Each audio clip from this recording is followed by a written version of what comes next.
Good evening, everyone. Thank you for joining us today for the JGLS Faculty Lecture Series. Today we have Professor Mizanur, who is an Assistant Professor of Law and also the Assistant Director of Center for Postgraduate Legal Studies at Jindal Global Law School. Uh, Today, Professor will be talking about the export restrictions in the COVID-19 time. Uh, Thank you, Professor, for joining us today for this webinar. We will also be taking questions in the end of the lecture. So I request all the attendees to post their questions in the chat section. And over to you, Professor. Okay, thank you, Anigya. Um, good afternoon to everyone. As you can, and thank you for joining to the CPGLS or JGLS lecture series. And today I'm going to talk about the COVID-19 pandemic and the export restrictions. So basically, as you are aware that the COVID-19 virus has actually got a tremendous effect on our life on every aspects. And we are going to look into and with this the spread of the virus, you have seen that the global reach of the virus and consequently the virus has been turned into a pandemic, and almost all the countries in the world are actually struggling to handle or to contain the virus or to fight the pandemic.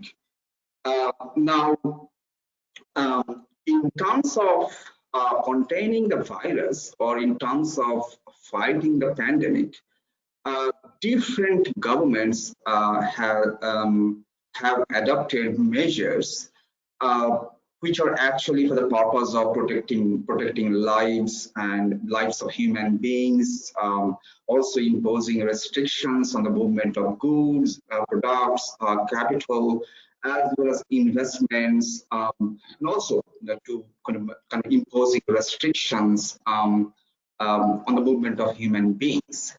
Now, with these restrictions and with the spread of the virus, we have also observed a proliferation of discourses and discourses in the scientific developments on also political economic discourses. So in the, just to give an example, in scientific developments, all the countries are kind of trying to find a cure. So there's a race to find a cure to produce a vaccine for the virus.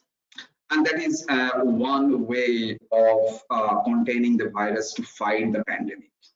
And there are also political economic discourses such as how to actually regulate the movement of human beings, how to actually regulate the movement of capital, the movement of investment, the movement of products, services, and all these things. So obviously, all these measures are intended for the protection of human lives and for the protection of the specific country and the citizens. Now, today I'm going to look into a very specific issue. The issue is very important in the international, from an economic perspective and from the point of view of international trade law, such as specifically export restrictions on certain products. So in the wake of the pandemic or in the wake of the spread of the coronavirus, a number of countries actually imposed export restrictions on certain products. For example, foodstuff, medical equipments, pharmaceuticals. So all these restrictions on export have been imposed to effectively handle or effectively meet the demands of the products in the domestic market. Now, one of the question arises whether these export restrictions are valid restrictions. So probably as all of you are aware that in international trade law or international trading relations, the WTO, the World Trade Organization, and the GATT, General Agreement on Tariffs and Trade, play an important role in regulating member countries' economic affairs and economic behaviors.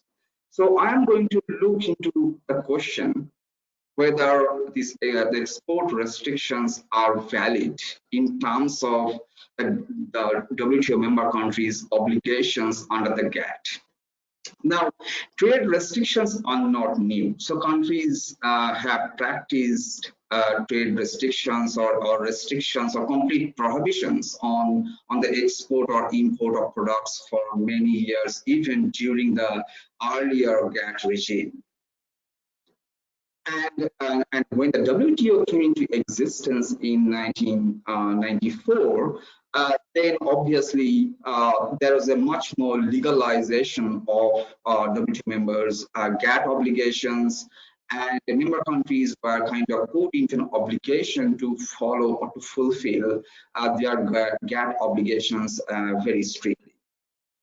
Now, I'm going to look into this particular aspect of export restrictions in the context of political economic discourses of war, or the narrative of war, or the invocation of war and emergency in different media reports and different speeches delivered by a number of war leaders. So let me first provide a brief sketch what I am going to discuss. So first I'm going to look into how the narrative of war and emergency kind of played a role in evoking a sense of togetherness, a sense of collective response, mutual support in fighting the COVID-19 virus or the pandemic.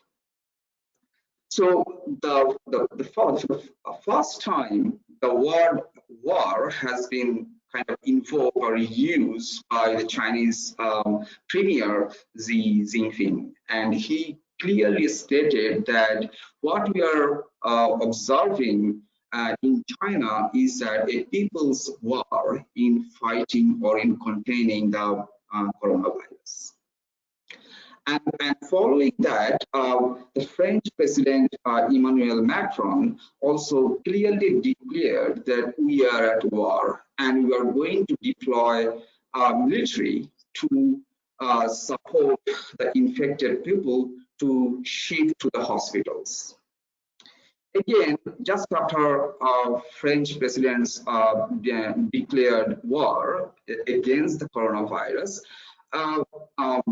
British Prime Minister Boris Johnson said that we need to act as a wartime government and we need to fight the coronavirus. And finally, the US President Donald Trump also said that I am acting as a wartime government and we are kind of facing an invisible enemy. And that is the coronavirus, COVID-19 virus. Coming to the home, the Indian government also pointed out that or described the pandemic as akin to an social emergency. And also, you probably remember the name Raghuram Rajan, who was the ex-governor of the Reserve Bank of India, pointed out that the India is facing an economic emergency because of the coronavirus. So what I want to point out in all these narratives, you find the use of the terms war, fight, enemy, emergency. Now, in parallel to this invocation of war and emergency, or the narrative of or political economic discourses of war, emergency, social as well as economic emergencies, what we find is that a number of countries actually imposed export restrictions on a number of products. And obviously, as I pointed out before, these restrictions were imposed to effectively meet or to fulfill the demands of those products in the domestic market. Now the question arises, can we justify these restrictions looking into the political economic discourses of war and emergency. Now, let me let me point out very clearly that the GATT, or General Agreement on Tariff and Trade of the WTO, clearly prohibits quantitative restrictions. And if you look into the language of Article 11.1 of the GATT, it clearly says that quantitative restrictions are prohibited. And by quantitative restrictions, the prohibition clearly says a complete ban or prohibition on export or import. And there are also other measures which can also fall within the meaning of Article 11.1 quantitative restrictions. So what exactly the GATT says is that any types of prohibitions or complete ban on the export or import of products are clearly outlawed, clearly prohibited by the GATT. And so in that sense, the restrictions imposed by countries, not just one country, is a number of, and as per the latest WTO report or information provided on the WTO website, almost 80 countries, or more than 80 countries, have actually imposed restrictions on export or import of products. So you can see that a large number of countries actually have imposed import of certain products. Now, looking into the language of Article 11, Clause 1, we can clearly say that all these restrictions are GATT inconsistent. And that means that the measures adopted by WTO members in imposing export restrictions are clearly the violation of GATT provisions. And having said that, then what are the other ways WTO members can actually justify the imposition of those restrictions? Now, the GATT provides a number of exceptions, and under those exceptions, WTO members can actually adopt measures, or I can say, or you can say that GATT inconsistent measures that are inconsistent with WTO members' GATT obligations. So if a WTO member or if a country wants to adopt a GATT inconsistent measure, that measure must fulfill the requirements or must fall within the one of the exceptions prescribed in the GATT. Now, there are a number of, as I said, there are a number of exceptions under the GATT or mentioned in the GATT. So I will be looking at very specific exceptions provided in the GATT, that is Article 21. And if you look into the provisions of the Article 21, it says security exceptions.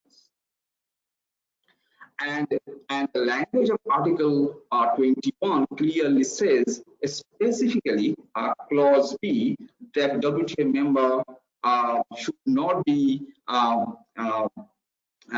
prohibited from adopting a measure which it considers necessary to protect its essential security interest. Now, you can see the language used in this particular provisions, essential security interest.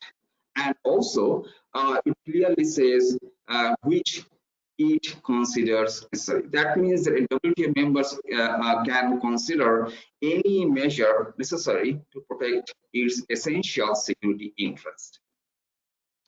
Now, the clause B of Article 21 has two elements. One is a subjective elements and another is objective elements. Now, under clause B, there are also three specific provisions which objectively says that under what situation a WTO member can actually adopt a measure invoking the security provision specifically to protect its essential security interest. And I want to emphasize The third provision under clause B, which says that it is a measure adopted taken in the time of war or other emergency. Now, under international law, war is a very specific situation, and international law clearly defines what is a war. So there is a clear definition available under international law what is war, and when can a situation be described as a war or armed conflict. So there is very little doubt or little controversy regarding the meaning of the word war. Now let me briefly point out at this stage that Article 21 has not played a very important role in international trading relations for the past few years. So if you consider the last 25 years, the 1995 when the WTO came into existence, and then obviously the last 25 years, in a very few occasions, Article 21 has been invoked by WTO members. Obviously, during the earlier GATT era, a number of times WTO members or the GATT members actually adopted measures and then later kind of invoked Article 21 and clearly pointed out that those measures are adopted by invoking Article 21, and therefore those measures fall within the meaning of Article 21, specifically protecting national security interest. So one of the earliest dispute that went to the earlier GATT panel is a US dispute with Czechoslovakia. So in that case, obviously, it was an issue that arose between US and Czechoslovakia. So I don't want to go that dispute because it's an earlier GATT dispute.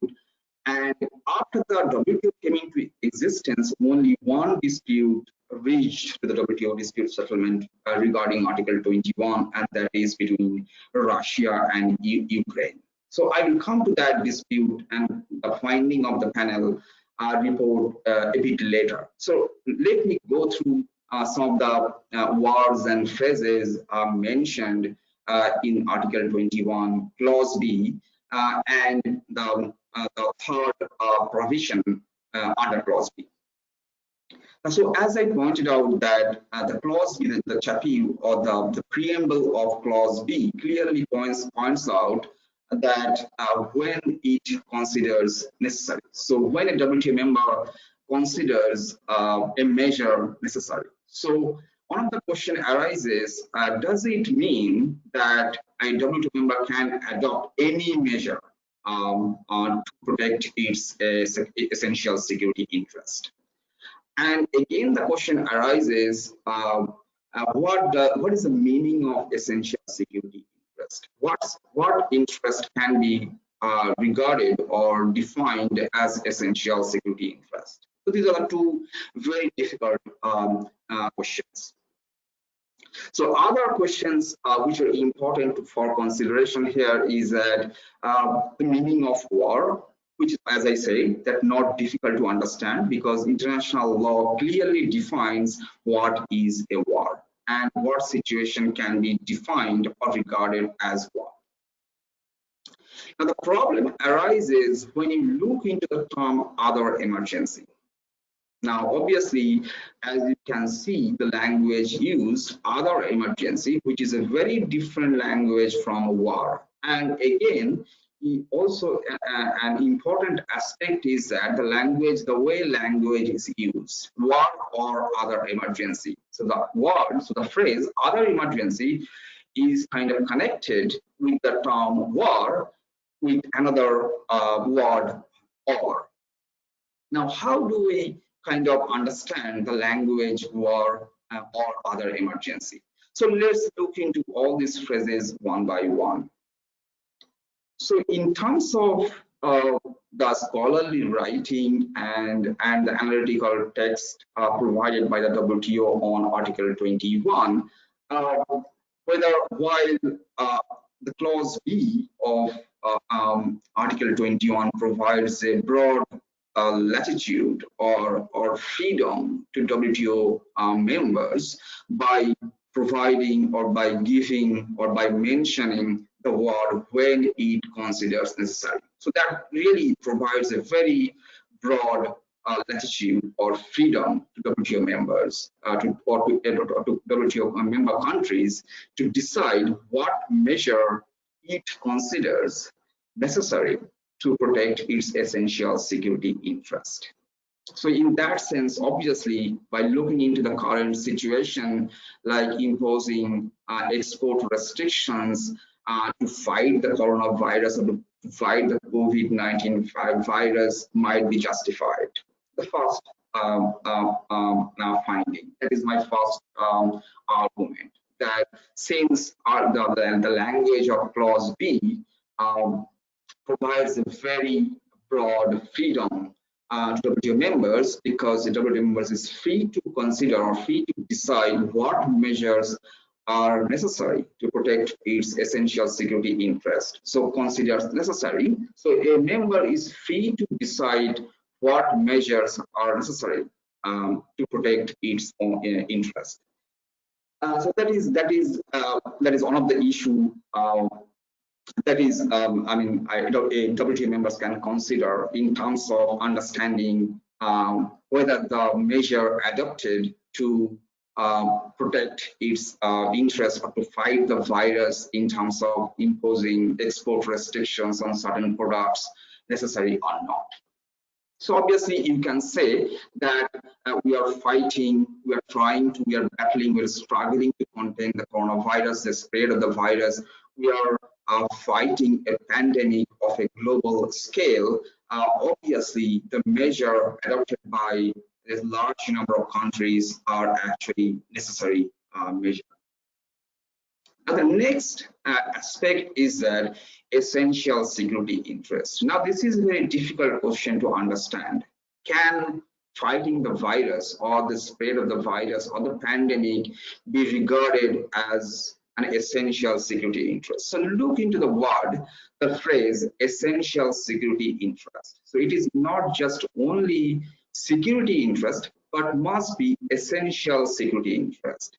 Now, as I pointed out in the beginning, that the political economic discourses of invoking the terms war, emergency, enemy, fighting, or battle. So from these political economic discourses, obviously you can say that, well, we are dealing with a security interest. We are actually, there's a security breach from an invisible enemy or a faceless enemy. So you can say that. Or you can obviously say that we are fighting, so the COVID-19 virus actually poses security risk to human life or to the security interest of large number of countries or all the countries in the world. Now the question is that whether the security threat posed by the COVID-19 virus can be regarded as essential. Now that is a very difficult question, and it obviously depends how WTO members defines the virus as a threat.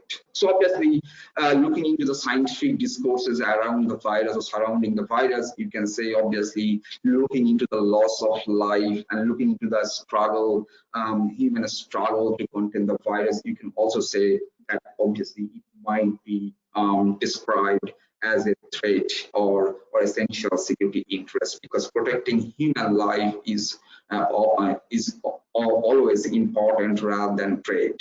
So trade restrictions or imposing restrictions on international trade is also a kind of far less important than protecting human lives.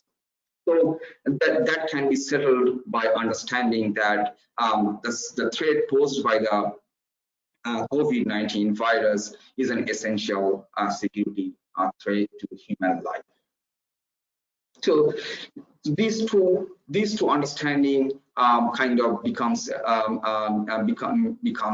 clear in terms of which it considers necessary and the essential security interest. But the most difficult problem arises when we come to the term other emergency in international relations. Now, in terms of defining or understanding the language or the phrase other emergency in international relations, it is really difficult to kind of justify how the COVID-19 virus or the pandemic actually can be regarded as other emergency in international relations. Now, what I want to point out is that looking into the phrase used just after the word war, the terms other emergency should be regarded as an emergency close to war. And as I said, there's a well-established understanding or meaning or definition of war in international law, and war must be a declared war or a situation of armed conflict between involving two or more countries, and a war must be a declared or undeclared war. And obviously the involvement of military personnel or military forces in the war. Now, by using the term other emergency with the word war, what the drafters of the GATT intended is that the other emergency must be close to a situation of war.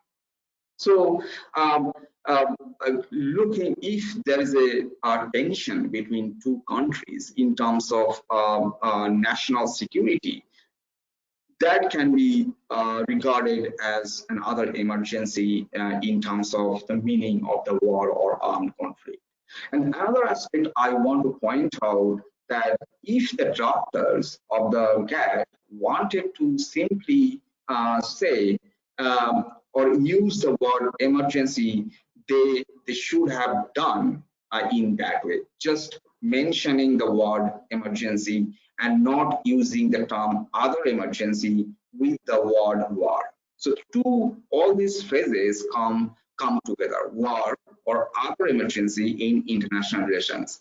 And it is also important to emphasize that the language used in international relations.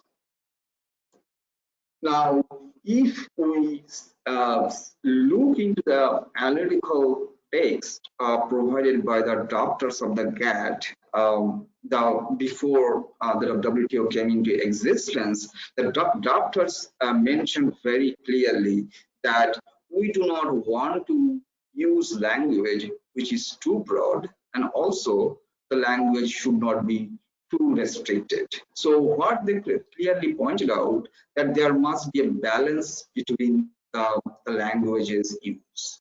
And that's why they use the language war or other emergency. So in terms of war, which is obviously very clearly understandable, no problem arises because we can definitely define or understand what situation can be regarded as war.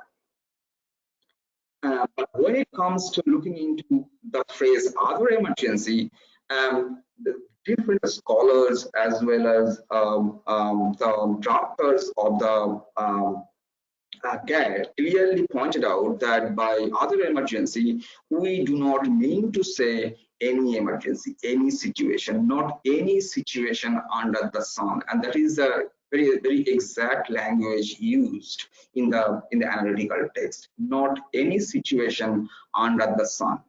But having said that, as I just pointed out, the WTO members are free to decide what situation or what measures it considers necessary to protect its security interest. And also, there must be a close relationship between the situation, the emergency, and the measure. And it is also possible that the term other emergency can also be defined to include social or economic emergency.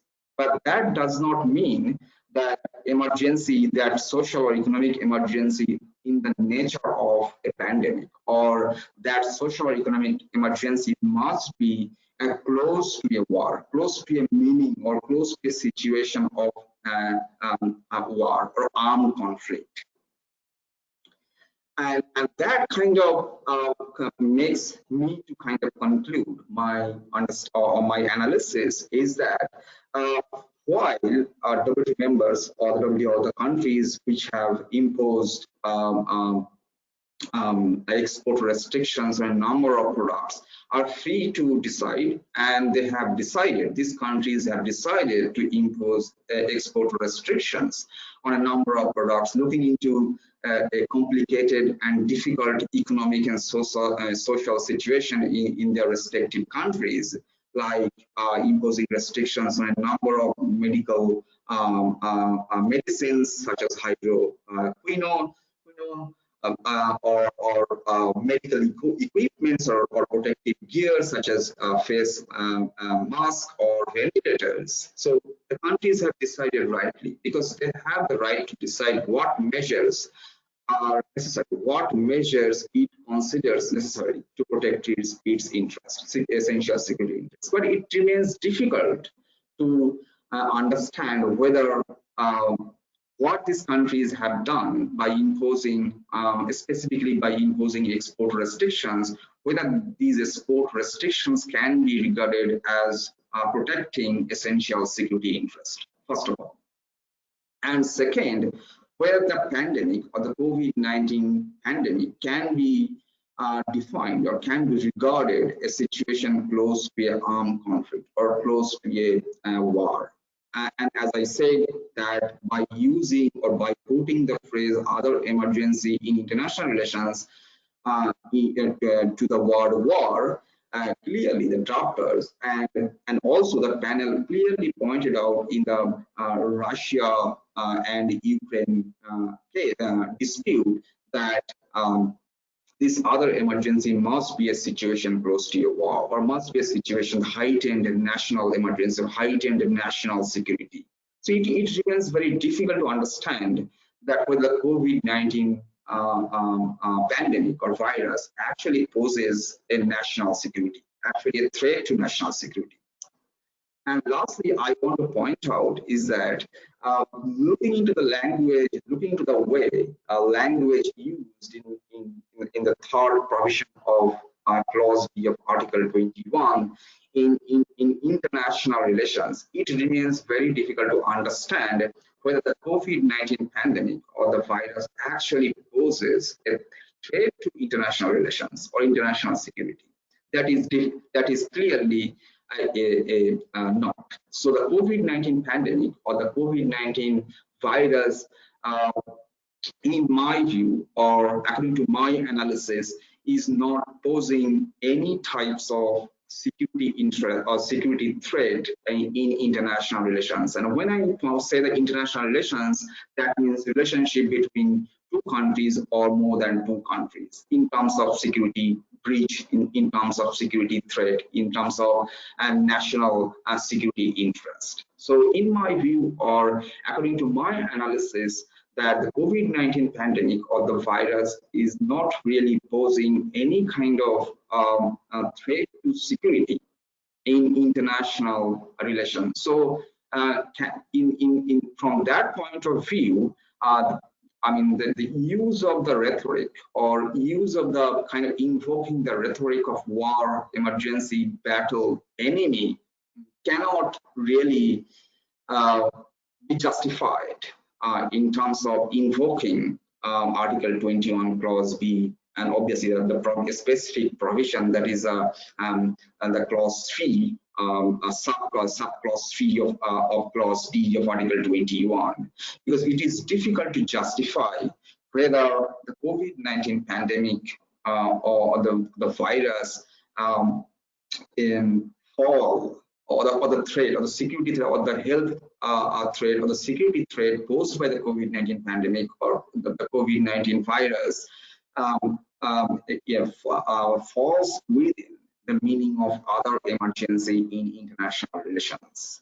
And with this observation, I conclude that while the war leaders have actually invoked the rhetoric of war or kind of describe the pandemic as a battle, as a threat to human life or human existence, from the point of view of international trade law, or from the point of view of Article 21, Clause B and the paragraph 3, it is difficult to justify the export restrictions in the, with the rhetoric of war and emergency to kind of justify the GATT inconsistent measure that is export restriction or export prohibition on a number of products. But having said that, we do not know how the panel or how the WTO affiliate body or dispute settlement affiliate body will look into the situation. Because WTO panel or the WTO dispute affiliate body gives a very evolutionary interpretation to GATT provisions, and the panel as well as the affiliate body might interpret or might look into this COVID-19 pandemic or situation as a justification for imposing export restrictions on products, and in that sense might define or might interpret or might justify that the COVID-19 pandemic is actually another emergency in international relations. So we need to wait and observe how if these disputes reach to the WTO panel or the affiliate body, how they actually decide, how they actually interpret the term other emergency in international relations by looking into the COVID-19 pandemic. So I finish my discussion or the lecture here, and I will be happy to answer any questions or any observations. Thank you so much, Professor. That was a very enlightening and intriguing lecture by you. So the first question we have is from Meera. She's asking, the pandemic has affected each and every sector of the society, but most importantly, it has affected the medical and the health sector. And how do you think, with the COVID being into place in our lives for a longer period of time, we will be able to adhere with this restriction? Well, as I said, that as we kind of as the pandemic the COVID-19 virus became a pandemic and affected kind of all spheres of life, we have started coping with the virus, and the countries and the governments, they are actually taking measures or adopting measures, different as economic measures, social measures, and all these measures to actually contain the virus, to actually fight the virus. So in that sense, obviously, countries and governments, they are doing what they can do to protect human life. But what I want to emphasize is that the WTO recently, not recently, then I think the last month, the director of the WTO actually expressed concern how the member countries are actually imposing restrictions. And the director clearly, and the WTO director clearly pointed out that all these restrictions must be imposed in good faith. So one of the principles of one of the principle of interpretation applied by the WTO panel, by the affiliate body of the dispute settlement, is that whether a measure is adopted in good faith or not. So a WTO member can actually adopt a measure which is GATT inconsistent but that measure must be adopted or imposed in good faith. So looking into the situation, the current situation of the pandemic, and the many countries are actually struggling to protect human life, to struggling to contain the virus, to fight the pandemic. It can be said that these measures, specifically restrictions on the export of certain products, specifically medicines, medical equipments, these measures are actually imposed in good faith. So that can be a justification that WTO members, imposed the export restrictions in good faith. But obviously, that remains how the member countries actually justify whether they have imposed a measure or adopted the measure in good faith. And at the same time, the panel, if the dispute, if all these issues goes to the WTO panel, how the panel actually interprets or panel actually applies the principle of good faith in deciding whether the measures applied by WTO or adopted by WTO countries are actually in good faith or a disguised restriction in international trade, which obviously the WTO clearly discourages and prohibits.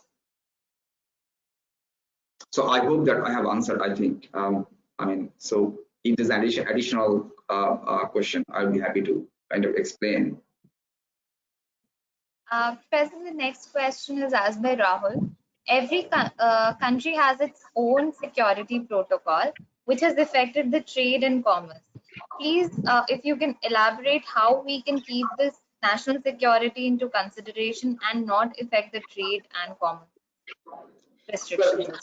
Well, in terms of WTO agreement, and specifically the GATT, and the drafters of the GATT clearly pointed out that national security gets precedence over international trade. So that is very clear from the GATT agreement, from the drafters. They have clearly explained, and it is clearly mentioned in the analytical text attached to the specific provisions of the GATT. Specifically, if I say that the analytical text provided by the WTO to Article 21 of the GATT clearly says, the drafters clearly says that national security actually gets precedence over international trade.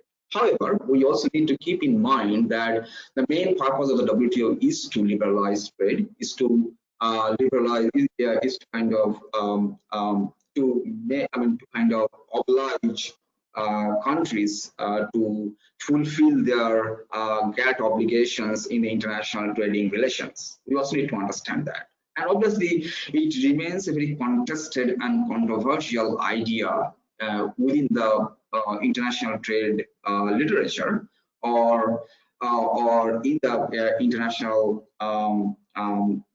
among international trade law scholars, that there is always a conflict between national sovereignty, the sovereignty of countries, and also kind of giving a supranational or international body to regulate or to kind of take away some of those aspects of the sovereignty. So as you're pointing out that every country has their own security protocol in terms of protecting its national interest. Obviously, every country has that freedom, has the sovereignty to decide what are its national security interests, and towards that end, it is completely free, and it has a complete freedom to actually decide what are those national security interests and what measures are necessary to protect those security interests. And let me also emphasize that in a number of WTO disputes, the international trade disputes, the panel as well as the affiliate body of the WTO clearly pointed out or clearly said that WTO members have the right to regulate. This is an inherent right given by the WTO to its members. So every WTO member has the right to regulate. All right, that means the right to adopt measures, right to impose restrictions. All these are inherent right. But there are two things here. So on the one hand, WTO members are free to adopt or to impose any restrictions or to adopt any measure, and that measure might be GATT inconsistent. And that means that that measure might violate a specific GATT provision, and that is a GATT inconsistent measure. And in terms of Article 21, WTO member countries are free to adopt those measures which it considers necessary to protect its national security interest. And the other thing is that, which is very different, adopting a measure is one thing, and whether that measure is adopted with in the good faith or not, that is another thing. So the member countries, WTO member countries, are free to adopt measures to protect its own security interest in terms of national protocol, in terms of national security laws. That is obviously there. But at the same time, the WTO dispute settlement body also has a jurisdiction to decide whether that measure has been adopted in good faith or not. So these are two things, and that's what the drafters of the GATT pointed out. There must be a balance between the two. So the countries have the all the WTO countries have the right to decide, the right to regulate, the right to adopt measures which might be getting inconsistent. But the WTO panel and the appellate body also has the jurisdiction to decide whether those measures are actually fall within any of the exceptions, and in our case, whether that measure falls within Article 21, that is an exception, national security or security exception. So the panel and the appellate body can actually decide that the measure has been adopted in good faith or not.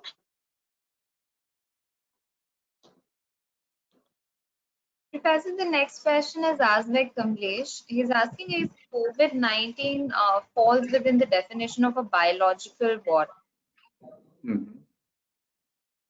That's well, thanks for the question. That's a very interesting question, whether we can actually, the COVID-19 pandemic it can be regarded as a biological war. But another question is that who actually started this biological war? If you're saying that COVID-19 pandemic is a biological war, then the question would be, or question should be, who started this war? So in terms of the definition of war provided in international law, or for example, in international humanitarian law, which provides the definition of war. So the international humanitarian law defines war in two ways. One is the international armed conflict, and then internal conflict. So looking into these definitions provided by international humanitarian law, it is difficult because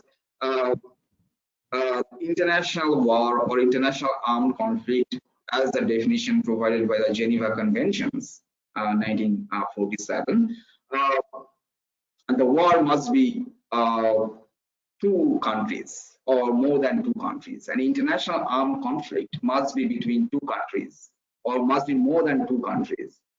And if we take into account this definition provided by in the Geneva Conventions, the definition of war or the definition of international armed conflict, and then obviously it is difficult to kind of understand or difficult to justify who is the enemy in the biological war, the COVID-19 biological war. Who is the war? Who is the enemy? Is the virus the enemy?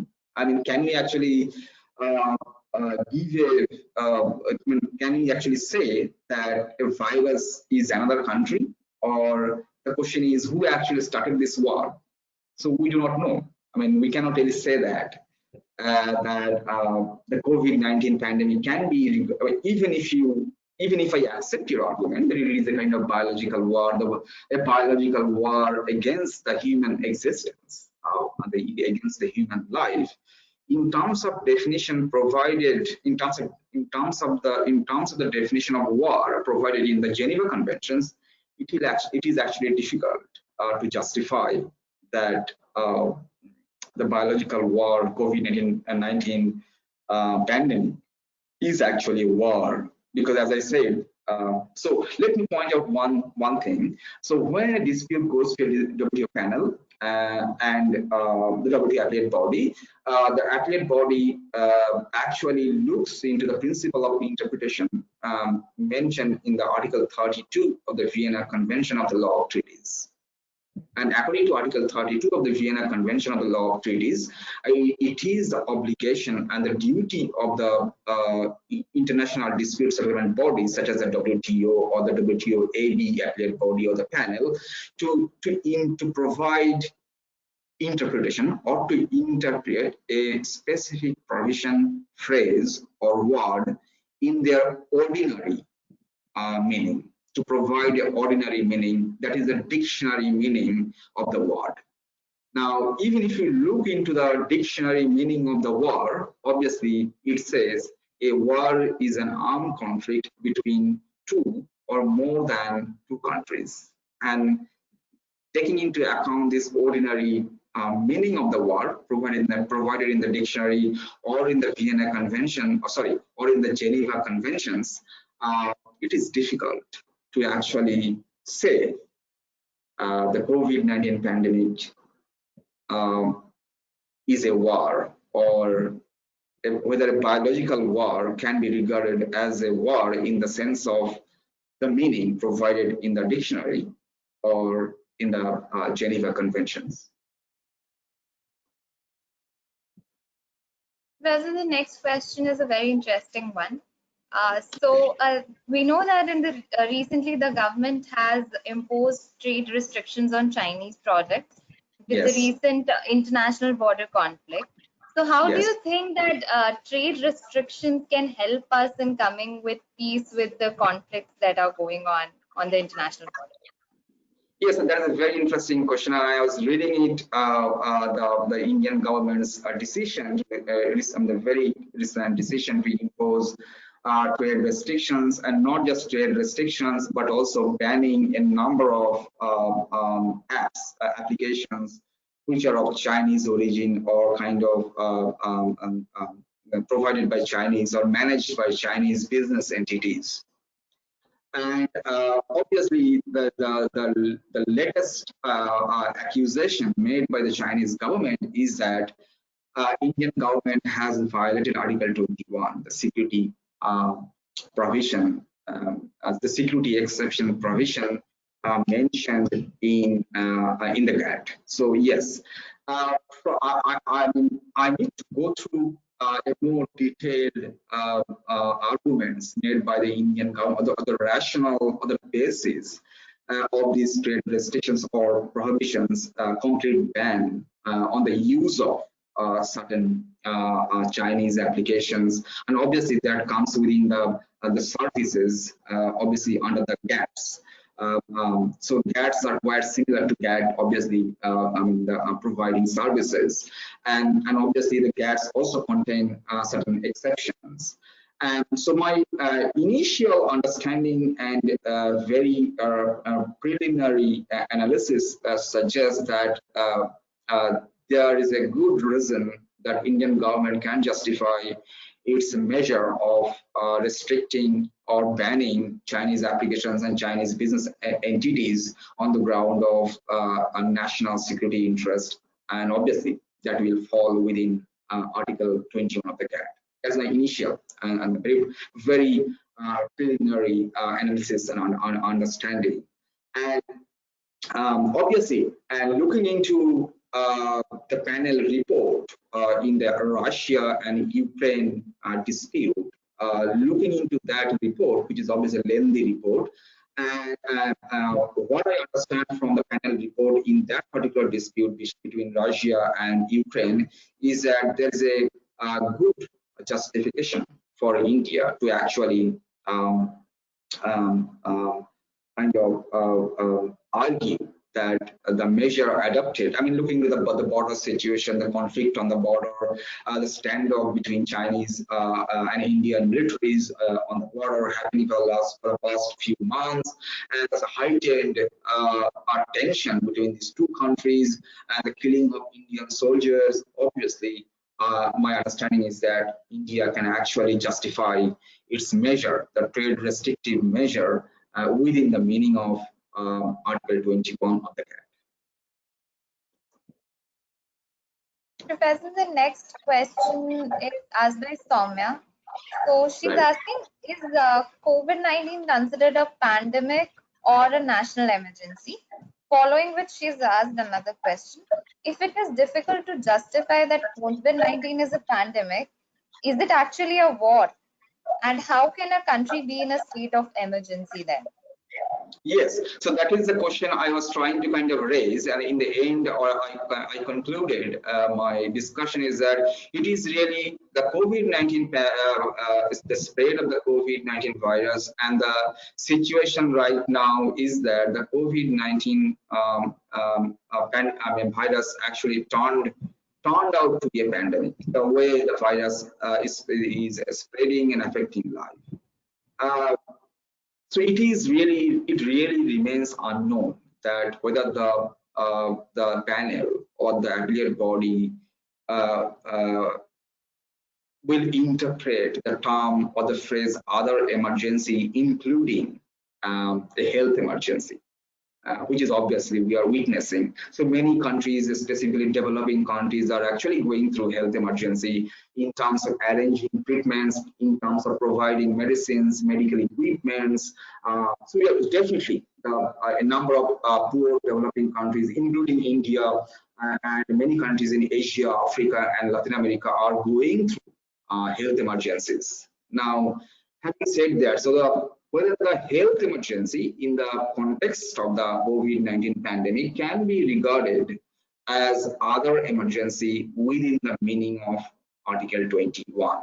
So there is no doubt that the COVID-19 has turned out a pandemic. It is a pandemic. We are going through a pandemic. But so far, the interpretation provided by the panel, the interpretation provided by the previous GATT panel reports, and the earlier GATT regime, the way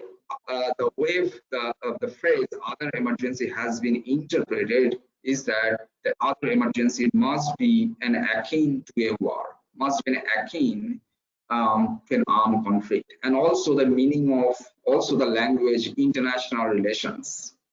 So the other emergency must be in international relations, that is a relationship between countries, different countries. So in that sense, it is really difficult to justify the COVID-19 pandemic falls within the meaning of other emergency in international relations. But if you say that COVID-19 pandemic actually kind of resulted into an health emergency, and many countries are going through it, and that is the reason for imposing export restrictions on medicines, pharmaceuticals, medical equipments, and protective gears. So definitely that can be regarded as a health emergency.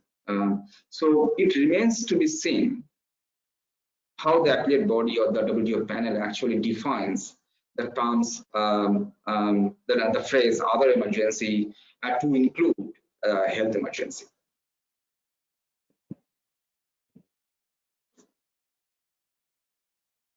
Thank you, Professor. With that, we come towards the end of the lecture. Now I would like you to give an end note to all the attendees.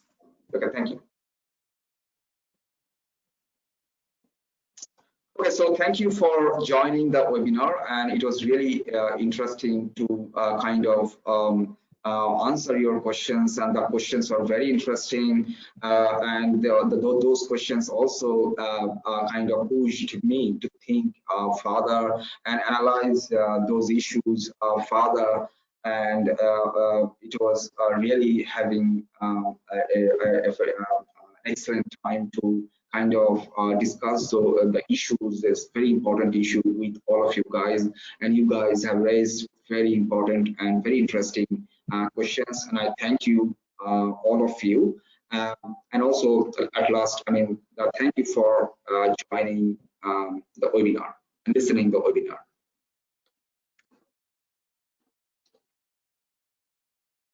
Thank you everybody for joining us today. Stay home, stay safe, and keep learning with us on these lectures that we keep organizing every week. See you in the next lecture that we will be organizing in the coming week. Thank you and bye-bye. Thank you. Bye.